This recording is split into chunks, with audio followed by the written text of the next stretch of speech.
What if your biggest enemy is you, and worse, you don't even know it yet? In this short exchange, Mel Gibson drops a psychological truth bomb that most people ignore. But if you really understand it, it might change the way you look at your own thoughts forever. You know, maybe there's some deception involved or self-deception. Right. Co-opted. Like every morning when I wake up, I actually pray that I don't deceive myself. Mel says, "Every morning I pray that I don't deceive myself, not that others won't lie to him, but that he won't lie to himself." That's a whole different level of awareness. You know, because it's like, you know, your mind is a very funny place. Self-deception is sneaky. It wears the face of certainty. It tells you you're right, especially when you're not. It's the reason you keep texting someone toxic. It's the excuse you make for not chasing that goal. It's how your brain protects your ego while quietly destroying your progress. I mean, I've always said, you know, it's your second thought and your first action that you're responsible for. Then Mel says something even deeper. It's your second thought and your first action that you're responsible for. Your first thought, throw it away. This is about the power of impulse and the strength of reflection. Or your first thought, throw it away, you know. Right. But upon consideration. Yeah. That first thought, it's raw emotion, panic, anger, lust, and ego.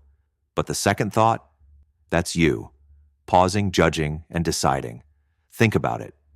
You get cut off in traffic. First thought, unalive this guy.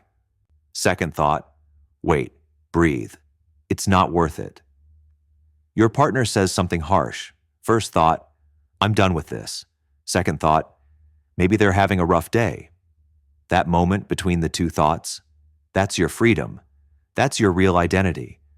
The second thought is what you're responsible for. Yeah. That's the difference between first degree and second degree murder. There you go. Right? Joe Rogan ties this to a brutal but brilliant analogy.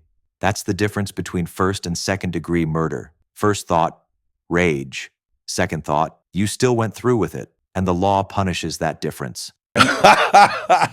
Right? There you It's first degree, like, I'm plotting this out. And we take that into consideration when we sentence people. Sure. Like, if you're a person who you're all of a sudden you're in a fight with a guy, you didn't expect it, and you stab him, and second degree murder. Yeah. But if you're like, I'm going to kill this motherfucker, I'm going to find out where he is, Yep. and I'm going to go get him, first degree. Sure. So let's flip it around. If you can be punished for your second thought, maybe you can also be redeemed by it. What second thoughts are you ignoring? What story are you still telling yourself that's not true? Your ego may lie to you, but your second thought, that's your shot at truth.